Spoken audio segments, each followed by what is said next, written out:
Hey, everybody, this is Chris and Cathy from Petability Podcast. We wanted to take a minute to thank you all for tuning in. We appreciate every listener and are grateful for this platform. Please help us share our vision by subscribing to Petability Podcast through your favorite streaming app. Subscribe to our YouTube channel at Petability Podcast and share our content on social media. You can also support the show by making a donation. Simply go to our website at petabilitypodcast.buzzsprout.com and click on the heart symbol at the top of the page. Thanks for listening. We hope you enjoy the show.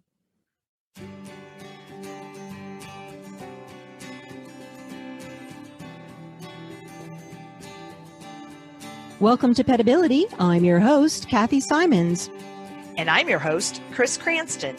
Our podcast provides interviews and information to help your pets live their best lives. Hello, Chris. How are you? Hi, Cathy. How are you today? I'm feeling good, Chris. The sun is out. It's a little nicer than it was yesterday. Mac is feeling good about it. You know, he likes the sun. He likes to sunbathe, you know. So I'm feeling pretty good today. And I'm feeling really good about this topic that we're going to be discussing because we had discussed the passive range of motion of the front leg previously. I know we left people hanging. We left people hanging. It was a cliffhanger, right? And so I'm excited to follow up with the passive range of motion of the hind leg today. Yep. I just wanted to say that my dogs are missing this sun because they are at the veterinarian getting their dentals done. And last month was Pet Dental Month. Mm-hmm. And we missed that, even though we had called well in advance. The veterinarians are so busy during COVID that we had to wait until March. So I'm going to see if I can still get that discount, though. I'm going to ask. I thought you were going to say that your dogs are missing their hind legs because you said, well, my dogs are missing. I was like, no, I know they're not. No, fortunately, they still have all four legs. Segue. But I would love them just the same if they were missing their hind legs. Me too. So shall we jump right in with a little refresher, Chris, about what is passive range of motion? Because if you haven't listened to the other episode, you should go back and listen to it. But if not, we'll do a little refresher today. Okay. Yep. So what is passive range of motion? It's much like it sounds. You know, we're moving the joint passively through its range. And all joints have their range of motion, right? So that's measured in degrees, but it's done passively. It means when we're moving the joint for the animal. So instead of the animal actively moving their limb through their range of motion, we're going to move it through its range of motion, right? Exactly. So yeah, and we made the title, I think, last time that there's nothing passive about range of motion. I like our little play on words, but it's really important to have the range of motion of all of your, have good range of motion of all of your limbs. And if you think about it for daily function, right, how important it is. I think we talked last time about if you didn't have range of motion or good flexion of your knee, think about how that would be if you had to climb the stairs, right? Or even sit down on the toilet. Or sit down on the toilet. It would be hard at best, right? Yes. Or maybe not even doable. So let's talk a little bit about, let's go over the benefits of passive range of motion. Right. And I'm happy to discuss that. I just think that, to your point, if you don't have an appropriate range of motion in all the joints, there is some sort of compensation that needs to occur. Uh-huh. And oftentimes, I think you and I can agree, we are treating compensations right as much as, or sometimes even more than their original problem. And I think sometimes it's overlooked, in veterinary medicine, these compensatory related issues, right? Because we focus, or we get an animal in that has elbow dysplasia, and, on the referral form, it's like we, focus on that elbow, but we have to focus on the whole dog, because if you don't have range of motion in your elbow, you can have all kinds of, you could have shoulder pain, you could have neck pain, you could have back pain. Yep. Those other muscles have to take on the job, right? Absolutely. Yeah. So in order to kind of get people to understand the different things that passive range of motion does is, talking about some kind of technical things, right? So we may not realize that the cartilage on the ends of our bones does not have blood flow.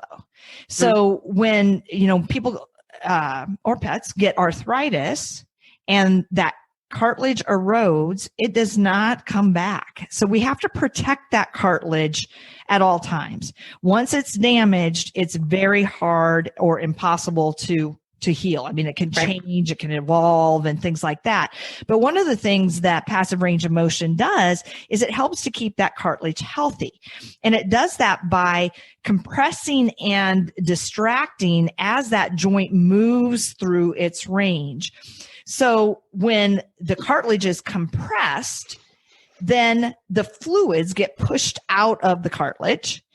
And then when that movement is such that there's a distraction or there's no pressure between the ends of the bones, that causes the fluids to be sucked back up into that cartilage. So it kind of acts like a sponge. I think a sponge is a good analogy. Yeah. And, when you're moving a limb through or a joint through that passive range of motion, then that compression and distraction is happening at all points along that cartilage surface. So super, super important for that reason.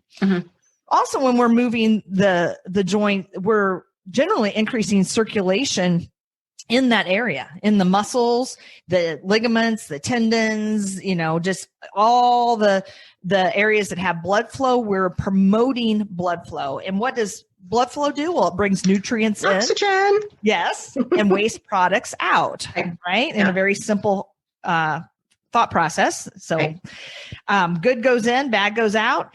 And then the last thing that I generally think of is that it diminishes swelling. So there's also a system in our body called the lymphatics. And when we move the joints through the range of motion, the movement of all that tissue, we already talked about the cartilage acting as a sponge, but we can compress the soft tissues, so not bone or cartilage, but all the others, and distract along that. And it acts as a pump and gets that fluid, that swelling that's in the interstitial space, it's called. So between the cells, gets that pumping so our body can get rid of that waste as well. So yeah, in summary, regarding the benefits, not only, does the joint passive range of motion improve or maintain, at the very least maintain if it's already great range of motion or the maximum that we can get due to an injury or what have you, or improve that motion, but it also keeps the cartilage healthy, it improves blood flow to the area, and it decreases swelling. Right. So it's important for your dog's overall health and wellness, really, and I would like to go back and sort of touch on again, like daily function of how important having full range of motion is for daily function. And if you think about it in terms, again, of yourself, think about, if you have decreased range of motion of your shoulder and you're trying to reach for your teacup, you can't get your teacup, your coffee cup. If you have decreased range of motion in your hip or your knee, sitting on the toilet or getting off the toilet is going to be difficult. Stairs are going to be difficult. And it's the same thing for dogs, right? And if you think about their daily activity, and Chris and I always say, your dog's an athlete, and that's a true statement. They perform feats of athleticism every day. And to be able to perform those feats of athleticism, they need to have proper functioning of the skeletal system, which is making sure that we have good range of motion of all of our joints, right? And again, think about them doing things like climbing the stairs, going for a walk, trying to run, trying to trot, jump. If you don't have that, those things are going to be very difficult, right? And so you go, well, hey, maybe, so what's the big deal if my dog can't climb the stairs? Well, the other big deal is, if you don't have that range of motion, again, there's compensatory things that are going to happen. And that causes pain, right? That causes pain across the body, in all kinds of places, depending on where where your body's compensating. So you could have a bad shoulder and now you have a painful back, because your shoulder doesn't work properly. So it's important for your overall health and wellness for these dogs. And it's important because it's about quality of life. It's their daily activity that's affected. It's their daily life activities that are affected by not having good range of motion. Right. And, using your example of the knee, if that motion is limited, then I almost 100% of the time see that ankle range of motion is also limited. I mean, we know in studies that if something affects one joint, it definitely affects the joint above and below the problem joint. Now, conversely, maybe there's excess range of motion or hypermobility, which is also not normal. If there's stiffness in one area, it's got to make up for it. So, maybe if the knee is stiff, the hip becomes hypermobile, too much laxity, and then it can become unstable and maybe slip in and out of the joint, which is hip dysplasia. Yeah. So, it really is important. And, you touched on pain, and I think with arthritis, especially, I mean, that's definitely one of the processes that happens in our body, typically with injury or aging, that range of motion is indicated for. And, even if your dog doesn't have stiffness yet, like you're not noticing anything in functional activities per se, maybe you put your hands on them and you're like, oh yeah, they're bending pretty well. Pain precedes that. So by doing the range of motion, even when they have full range, that can help mitigate any pain for the reasons that we discussed earlier, right? So we're getting the inflammatory mediators out of there. Arthritis means inflammation of the joint. So that means that there are chemicals that are released in that area that chew up that cartilage, cause pain. We want to get those out of there. We want to bring that healthy oxygenated blood in there. And so, even if there's not a problem per se, it's still a very healthy thing to do for wellness, as you mentioned. Right. And when that stiffness does occur, I mean, I can tell you from experience, because I have osteoarthritis in my foot. Oh my gosh. And I can tell you when it's going to rain. I can tell you when it's going to snow. Yep. Right. But, it's stiff and it's uncomfortable to move. But once I get up and start moving, it gets better. Moving helps. Just like you said, that movement helps. So if I'm up and I warm up and move around, that stiffness goes away, that uncomfortableness goes away. So movement actually helps me feel better. Yes. And most of the time that's true. It's especially true with arthritis. One of the worst things that we can do is be sedentary. Now, in your example, you said when I get up and move, right? So you're volitionally doing that. That would be active range of motion. Right. You are moving yourself. And so to contrast that with passive range of motion, both are indicated, right? Mm-hmm. So you want to encourage your pet to move actively within reason, follow you from room to room, go on your regular walks and things like that, and get that active range of motion.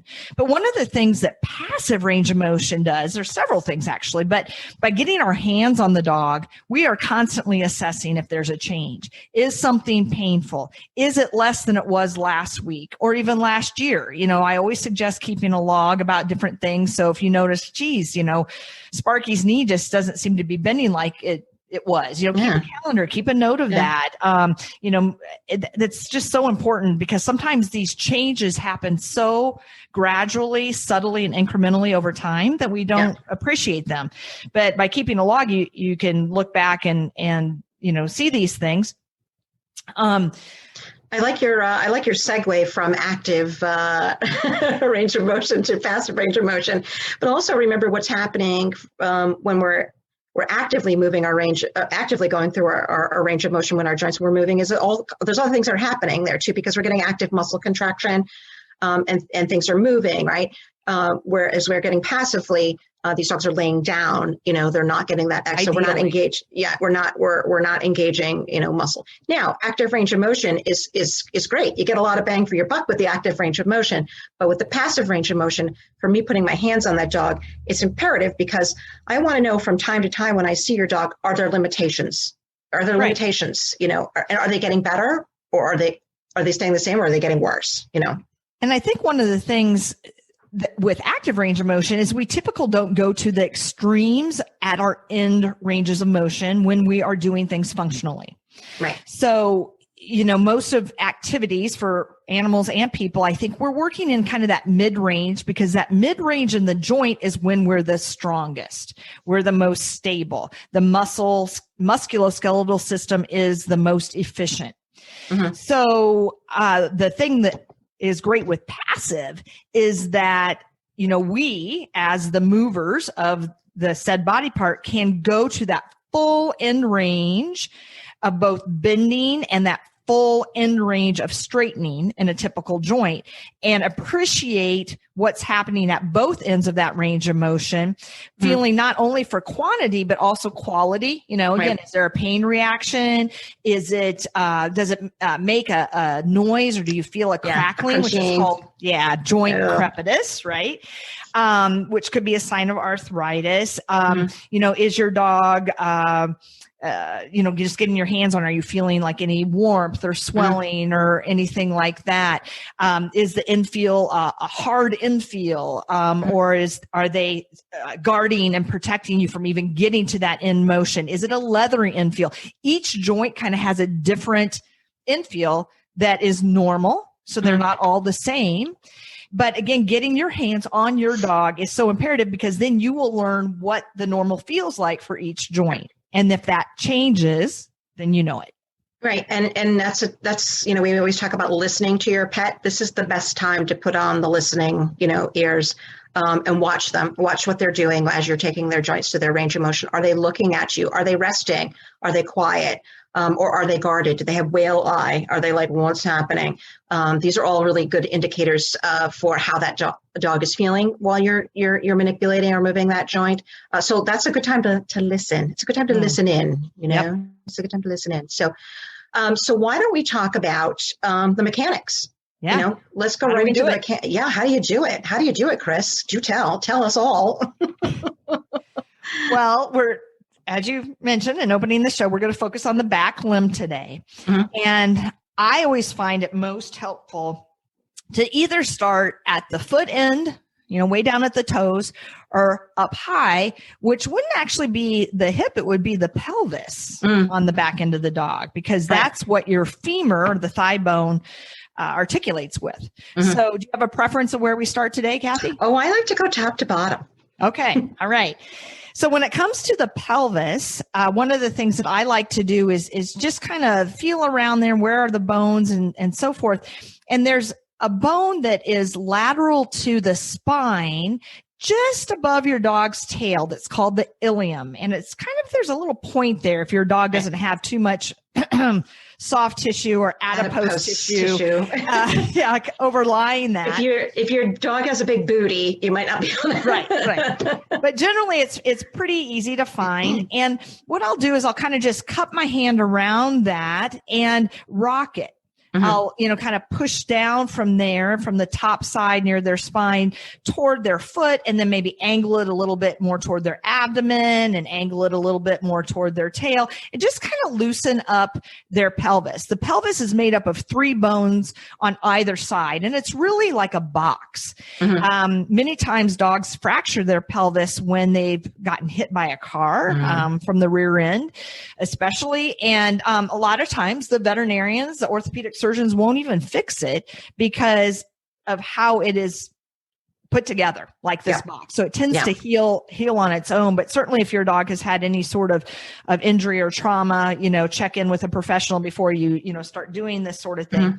But if your dog is lying down, which again is what we prefer, so that they are completely relaxed, not engaging their muscles, just supporting themselves against gravity, you're also getting some mobility on that bottom side. So as you're rocking the top and they're resting on that bottom side, hip, pelvis, that friction with the floor is getting some mobilization there too. And it's just a nice, relaxing technique to kind of introduce your touch. So where's your positioning? Did you position yourself behind the dog, or did you position yourself? Yeah. I tend to position myself behind the dog. I feel like I have more control. Me too. Sometimes I even throw my leg up over the trunk of the dog as a cue, because I'm using both of my hands. And so, when you're at the back of the dog, they can kind of sit up pretty easily, right? They can get up on their elbow and kind of look back at you. But I really want them in full lateral recumbency or lying flat on their side. So if they persist in kind of, hey, what are you doing? Hey, sitting up, curious. I know I'm not hurting them. I've already eliminated that as a possibility. If they're sitting up, is it because they're uncomfortable? If I know that's not the case, then I may put my leg over them. Yeah. But you have to be pretty flexible. You do. You have to be flexible to be in canine rehab. And I always clarify to the owner, I'm not going to sit on your dog. It's going to look like I'm sitting on your dog, and I'm just going to throw my leg over. Yeah. And that actually gets me, it only does that sort of get me a little bit more control, but actually gets me a little bit closer, to the pelvis to be able to mobilize that pelvis. I'm in a better position. You know, when I do the same thing, sometimes to find that bone, I'll use the flat of my hand and just run over the back to just sort of feel where all the bony process are. As long as your dog, again, doesn't have, a lot of fat, you can feel the pelvic bone with the flat of your hand, sort of skimming that, or you can do the back, go over the butt end and see if you can feel that bone. But should be able to feel it. Should be able to palpate it really easily. I think I mentioned there are 3 bones, and the 2 that you can feel of the pelvis pretty easily are that wing of that ilium. The technical name is ready for it? Yes. Dorsal cranial iliac spine. Woo! Ooh, boy, that's a mouthful. If you feel in your lower back, on either side. So again, it's not in the middle. You have a right and a left one. Mm-hmm. You can feel that bone too. It's kind of that hip bone. When you rest your hands on your hip, that's the wing of the ilium. Yep. And then if you follow that back, you'll feel kind of that point. Right. Sometimes there's a dimple there in people, where things connect. Now you mentioned, well, let me go back. The other one that you can feel in the pelvis is their sit bone. So imagine when your dog is sitting, the prominent bone farther back beside their tail where they would sit is the ischial tuberosity. So sometimes I'll have my hand on that as well and kind of rocking again, that whole half box, if you will. Right. But that's another one. Yeah. What I was going to say is, Cathy, you mentioned your flat hand, and I love using the flat hand to find the greater trochanter. And that's your landmark for the hip, right? Right. So that's a little bit farther down the leg. So, you go a few inches down, you're kind of feeling around where you would imagine your dog's hip articulating. On the lateral side, on the outside, you use that flat hand, you'll feel a prominence, right? A density. Yeah. So even if they're well muscled, you can still feel that if you use your flat hand to kind of press through. Yeah.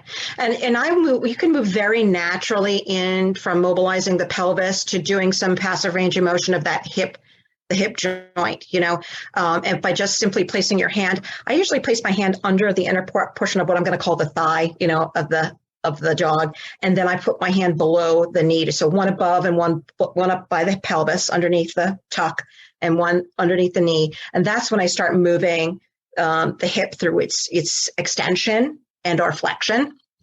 And slowly, methodically, we've talked about this before. One of my pet peeves is hearing people saying, I've been told to bicycle my dog. And I don't know why that makes me so crazy, because I think it's because when I think of bicycling, I think of pedaling. I got to stay up on my bike. I got to go. Exactly. I don't want to fall over. I got to my. And so I think it kind of implies that it should be done quickly, like bicycling, but it's not. It should be done slowly and methodically. And we should go through each joint individually, right? And so extension of the dog's hip is bringing the dog's leg back. So we're going to extend the leg back, right? And then to flex, we're going to just bring it up into, I guess it's hard to describe, but bring it up into a flex position, right? So we're decreasing the angle. The knee, yes, exactly, goes toward the belly, right? So Cathy, sometimes how I describe it to my clients is that you're opening and closing the joint. So when that hip goes open and you're extending back toward the tail, right? Then that's opening. And when you're bringing it up toward the belly and that angle becomes more acute between the thigh and the stomach, that's closing. So kind of opening and closing. That makes sense. Yeah, that makes sense. Yeah, that makes good sense. The joints as a door hinge. Too, you can kind of think of that, like opening the door and closing the door, and the hinge is the joint itself. Right. And, one of the things too, that is beneficial is promoting lubrication there. Right. Yep. So I think about my squeaky door hinges and, I'll take some WD-40 and I spray it in there, but I don't just walk away. I then open and close the door several times to kind of work it in. Into the hinge, and then it doesn't squeak anymore. And that's something to really think about too with the joints, because you are promoting lubrication as well. Right. And also we should remind the audience that the hip joint is a little bit different than the knee and the hock joint in that it has several motions. So it doesn't just flex and extend. It can abduct and adduct, and it can internally and externally rotate. So it's a ball and socket joint. Yep. So it has a little bit more movement than you would of your than your knee and your hock. Yeah, more freedom of movement in all planes of motion. So for those of you that don't know what those terms mean, if your dog is lying on its side, abduction would be lifting that leg up toward the ceiling or away from the body. And that's ABD, abduction. And then when you close down, letting that leg drop toward the floor, then that's adduction. So you're adding that limb, back to the body. In the hind limb, it's a little bit counterintuitive because the rotation would be such that imagine like bending the leg at 90 degrees and then lifting the foot. Mm-hmm. That's actually internal rotation. So a way to think about it is if you were just watching the front of the thigh of your dog and you lifted their foot, that femur, that thigh bone is going to be rolling inward at the ball and socket. Okay. Mm-hmm. So that's internal rotation. Yeah. If you bring the knee out and the foot goes down, then that thigh is rolling out, opening up, and that's external rotation. Mm-hmm. I think about the male dog, right? So not only the male dog that likes to lift their leg on stuff. So not only will you see them abduct that hip, but you'll also sometimes see them externally rotate that when they're lifting. So sometimes that's sort of like, hey, so next time you have your boy dog out that's peeing, I want you to take a look and see, we're abducting and externally rotating. Yeah, absolutely. Nice. So why don't we go ahead and move down to the knee then? How does that sound? Sure. And like the hip, the primary motion is forward and backward, right? So the knee is more of a typical hinge joint. You have the thigh bone, the femur at the top that meets two lower leg bones. The larger of the two is called the tibia, and then a little bone on the outside is a non-weight bearing bone called the fibula, but they all articulate at the knee joint. And so this one is much more simple than the hip because you don't have those other accessory motions of rotation and ab and adduction. It just, again, folds and unfolds. So when the heel comes up toward the rear end and you're closing that knee joint, that's flexion. And when you're bringing that foot out away from the back of the thigh, that's opening up that angle, more obtuse, and that is knee extension. Does that make sense, Cathy? What's your hand placement? In general, I always have my hand above and below the joint that I'm moving. Support it. Yeah. So one hand is kind of stabilizing the upper segment while the other hand is moving the lower segment. In the case of the hind limb, I don't follow that rule 100% because what I tell people is when you're bending the knee, imagine how your dog's leg would look as they're sitting. So I don't hold that thigh in one place. I let the thigh come up toward the belly naturally. That's what it wants to do. Right. And I'm supporting that upper segment and then bringing that heel in as comfortably as I can. May not get all the way up, but whatever I can get, nice and slow, watching your dog's reaction, feeling. And then I push the thigh the other direction and support the lower leg such that now the leg looks like your dog is standing, right? So you're flexing into a sitting position and extending into a standing position, if you would. I wish the audience could see you because Chris is flexing and extending right now as we. Yes, and I'm swaying, and I'm really into it. She's really into it. And we talked about this before about the hind legs, or that dogs are going to naturally get weaker in the hind than the front. And so this is another thing that we just add into our list of, like, it's really important to note what our dogs range of motion is on their hips, their knees, and their hocks, because we need to maintain strength and range of motion of all joints, of course, but we like to focus and think about hind end weakness because we want to try and prevent hind end weakness. So it's just another tool really to see how much range of motion we got, how much can we bring our legs range of motion through, right? And again, for daily function. Yep. So then that brings us down to one of my favorite parts of the dog. Well, not only the hock, but the dog's hocks and toes. I love dog toes. And I think I've mentioned it before about how much I love dog toes. And it's so impressive to me, the structure of a dog's foot, because it's made so rough that you can go across any type of terrain. You can go across gravel and sand and grass, but if you just touch it lightly on the bottom, it's tickly, right? So I love the dog's foot, and it's important to keep it as one of your dog's greatest assets, because it really is. So after you move down from the knee, you're going to move down to the hock and to the foot, right? And we're going to do basically the same thing. That hock has the same motion as the knee. So we get the flexion of the hock and extension of the hock. And I'm going to do the same thing with my hand placement. I'm going to put my hand above that hock. So my hand's underneath on the medial side underneath side of the tibia and underneath the bottom part of the hock. And I'm going to do the same thing that Chris said. I'm going to open and close the door, right? I'm going to bring that ankle, that hock up into a flexion position. We're going to decrease the angle of the joint.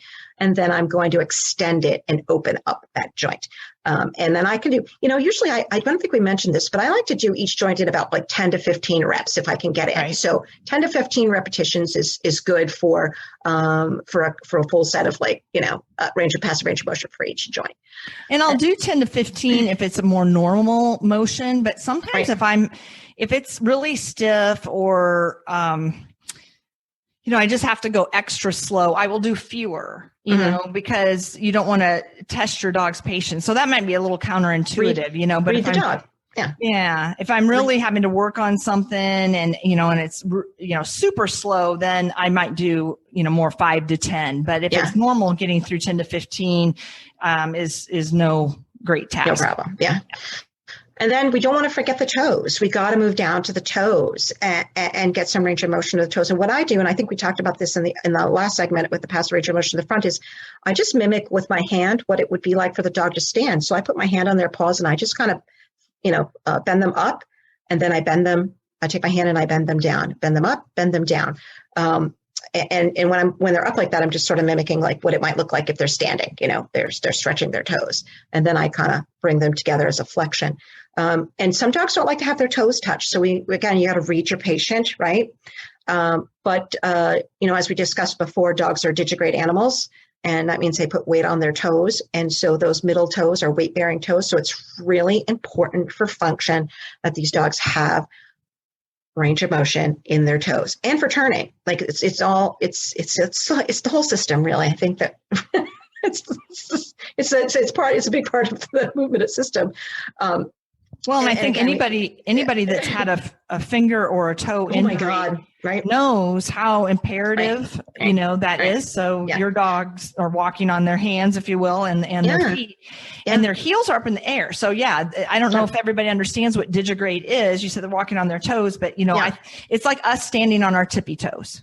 Right. So their heels are up in the air, and that's where, you're doing that motion at the ankle. And just like our ankles, they do move in and out a little bit, inversion, eversion, abduction, varus valgus, whatever you want to call it.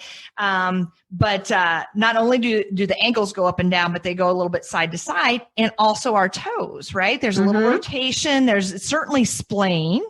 So when a dog is weight bearing, they're extending their toes naturally, and their toes should spread through their weight.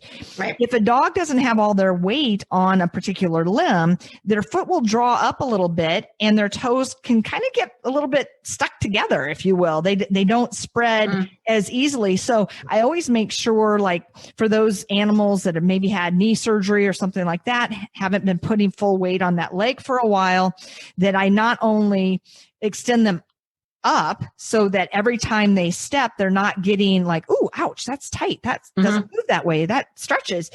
make their weight bearing most comfortable, and then also act as the surrogate for spreading those toes and getting my fingers and working that flexibility.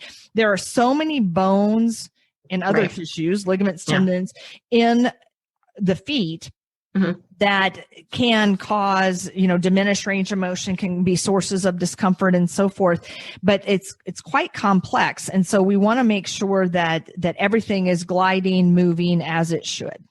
Right. Yeah. And we talked about this once before about, contributing factors to osteoarthritis in the foot. And if we can, if we can mitigate some of those things by, we talked about like nail trims, paw massage, passive range of motion, things like that, then maybe we can, mitigate some of the effects of recurring wear and tear on that foot that may be a contributing factor to osteoarthritis in the foot. And maybe osteoarthritis in the foot doesn't sound like it's that bad of a thing, but it could be very limiting. It'd be very limiting, right? Yeah. So important. Toes are important. Plus they're so cute, but they're important. Well, and think about, we talked about when them standing with their toes completely extended all the time. Yeah. They don't have the opportunity, maybe with the front limbs a little bit more, to kind of flex with digging and so forth. But they need to be able to grasp the ground for traction. Right. And, again, if you have stiff toe joints, you can't do that articulation. Right. So, don't forget to gently bend the pet's toes down the other direction too, into flexion, and sometimes I'll do a little tug because little traction, a little distraction. Yeah. Promotes motion.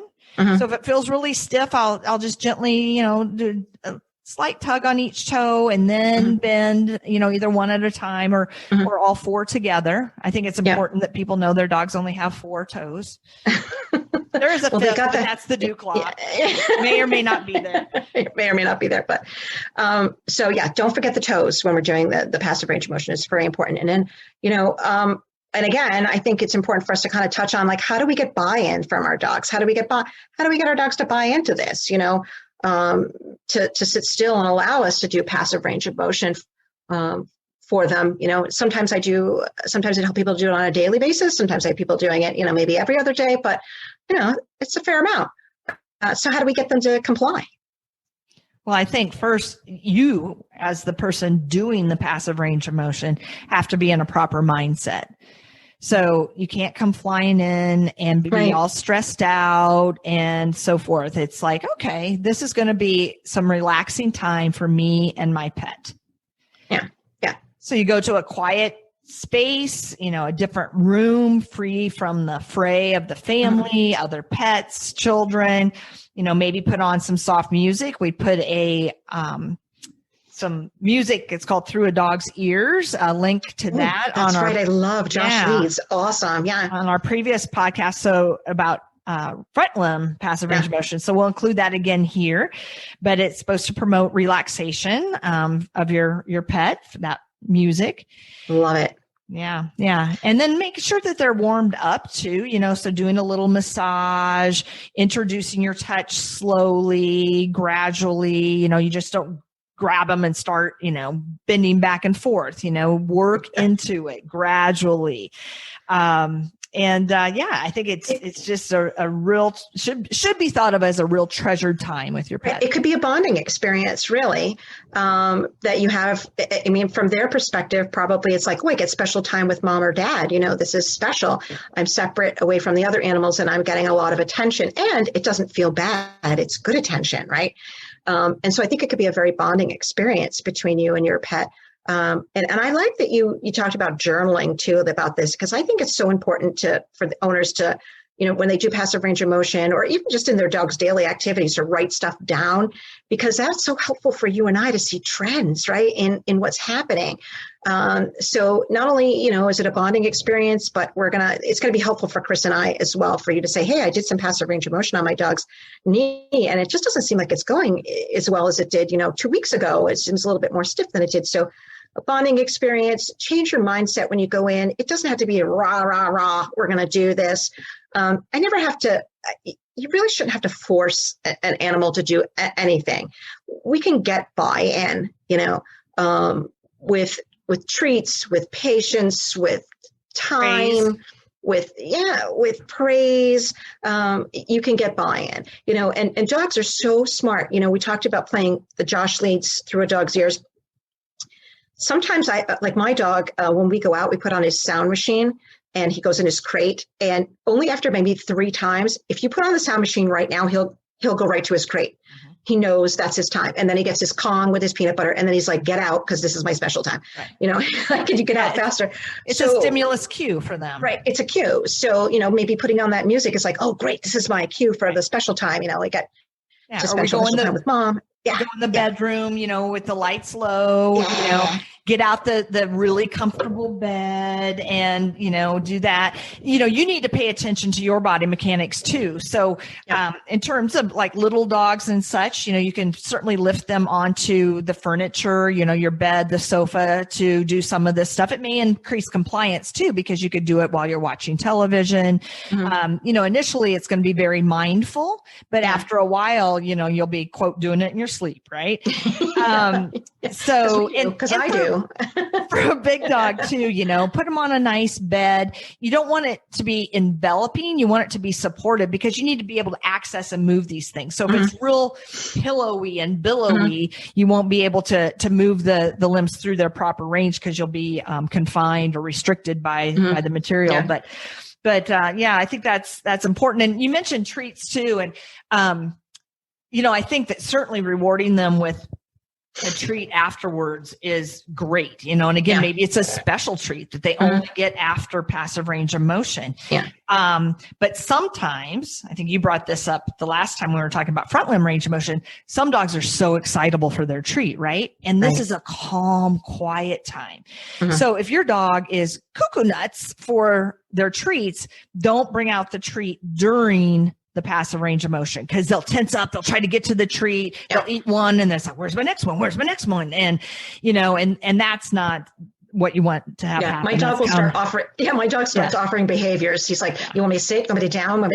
Yeah, exactly. So he does get excited about that. So I think that, bringing them out at the end, because, and if after you do it a few times, that's what they're going to anticipate. This is what we do. We go in here, we do this, and then at the end, I get the treat. Mm-hmm. So it's all good, right? It's all good. So, we had, not that long ago, we had our friend Carol Hetherington, the acupuncturist, on our show, and she said something I love. She's like, I always do stuff with permission, permission, and not from the owner, permission from the animal, right? Yeah. So listen to your pet. There's no reason to anything. There's no reason to force pets into the range of motion. You can get buy-in. Give yourself time. Don't rush it. Don't do it when you just get home or when you're just going out. You got 5 minutes to leave for work. You gotta do it when you both can be relaxed and calm and maybe, and for both of you, it could be a joyful experience for both of you, really. Yeah, and I think too that, sometimes just breaking it down, we've talked about this with nail trims, like the first step may be that you just go into the special place and have them lie down, and then you leave. And then the next time, not just lying down, but, hey, can you roll over onto your side? Oh, good boy. Right. Pet him a few times, you leave.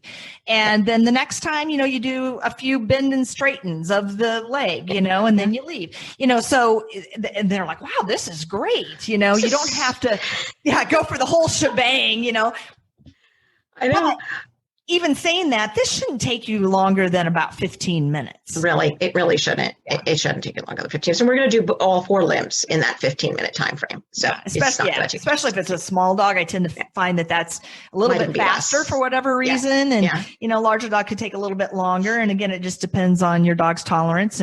But it should be slow. The method should be slow, but the whole thing shouldn't take longer than 15 minutes or so. Well, thanks, Chris.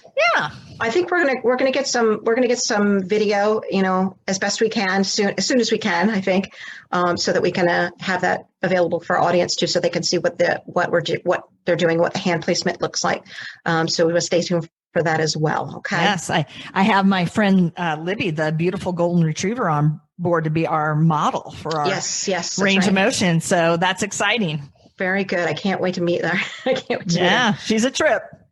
Well, thank you, Chris. This was wonderful. I think it's going to pair very nicely with our other topic or the other posting that we had of the passive range of motion of the front limb. And I think I think the takeaway here is, again, just because it's passive doesn't mean it doesn't have power. That's right. That's right. And I want folks to stay tuned because I think we're going to move into other things like maybe some massage technique, stretching technique, other hands-on movements, modalities, exercises that you can use with your own pets. So stay tuned for those as well.